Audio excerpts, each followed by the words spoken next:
নমস্কার বন্ধুরা, গৌতম রীতা কিচেন গার্ডেনে অনেক স্বাগত। আমার লাউ গাছগুলোতে এত সুন্দর লাউ ধরতে শুরু করেছে, ভাবলাম আপনাদের সঙ্গে একটু শেয়ার করি। তো দেখুন এই যে কত সুন্দর লাউ ধরতে শুরু করেছে। আর এখন কিন্তু আমি দুপুরবেলা ভিডিওটা তুলছি, কারণ বাড়িতে ছিলাম না। তো সেই জন্যই কিন্তু দুপুরবেলা এলাম ছাদে, আর দেখে আমি আর আপনাদের সঙ্গে শেয়ার না করে পারলাম না। তো এই যে জামা কাপড়গুলো নেড়েছি, এটা কিন্তু না নেড়ে আমার উপায় নেই, কারণ এই যে ছাদে এক সাইডে চালা তোলা হয়েছে, এখানে অনেক বই খাতা, অনেক প্রয়োজনীয় জিনিসপত্র থাকে। আর এই সাইডটাতে এই যে আমি গাছপালা লাগাই, আর তার উপরে কিন্তু তার টাঙিয়ে জামা কাপড় শোকাই, কারণ আমার ছোট্ট একটু জায়গা, তার মধ্যে আমার সংসার সমস্ত কিছু জামা কাপড় শোকাতে হয়, সব কিছু মেলতে হয়। আর এখানেই কিন্তু আমার এই শখের এই যে ছোট্ট একটু বাগান আমি বানাতে পেরেছি। তো সেই জন্যেই কিন্তু আমার ওপরের দিকে সবসময় কিন্তু জামা কাপড় দেখবে কিছু না কিছু মেলাই থাকে। আর কি করব, একটুখানি জায়গার মধ্যে গাছের করা শখও মেটাতে হয়, আবার সংসারের প্রয়োজনটাও মেটাতে হয়।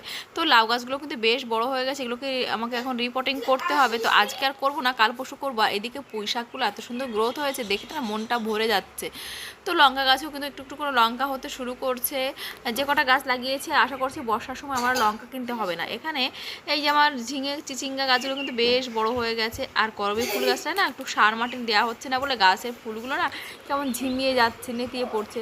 তো এই যে আমার মালতীলতা দেখো কত সুন্দর ফুল ফুটে আছে, ছাদটা পুরো আলো করে রেখেছে এরা। পুরো গরমকালটা আমার ছাদটা আলো করে রাখে আমার মাধবীলতা গাছটা। তো এই যে এত সুন্দর দেখতে লাগে, আর আকাশটা একদম আলো রোদ উজ্জ্বল, প্রচণ্ড রোদ্দুর উঠেছে। তো আমি একটুখানি শেয়ার করে রাখলাম যে আমার বাগানের কি অবস্থা। আর এদিকটায় তো লাউ গাছে পুরো ভরে আছে, আর এই জায়গাটা একটু ফাঁকা আছে, সেখানেই জামা কাপড় নাড়া হয় আর কি। তো ওই যে দেখো পুরো দুপুরবেলার গরমে আমি ছাদে এসেছি, আর আমার গাছে এই যে কয়েকটা ছোট্ট ছোট্ট অল্প কয়েকটা ফুল ফুটছে, এটাতেই আমার কিন্তু মনটা ভালো হয়ে যায়। অনেকে অনেক সুন্দর সুন্দর গাছপালা লাগিয়ে ছাদটা সুন্দর করে রাখে, তবে আমার এই সীমিত সাধ্যের মধ্যে ছোট্ট একটু বাগান আমি নিজের হাতে তিল তিল করে গড়ে তুলছি, এটা কিন্তু আমাকে অনেক শান্তি দেয়। তো গাছ লাগানোর মতো শান্তি আর কিন্তু কিছুতেই পাওয়া যায় না, তাই না?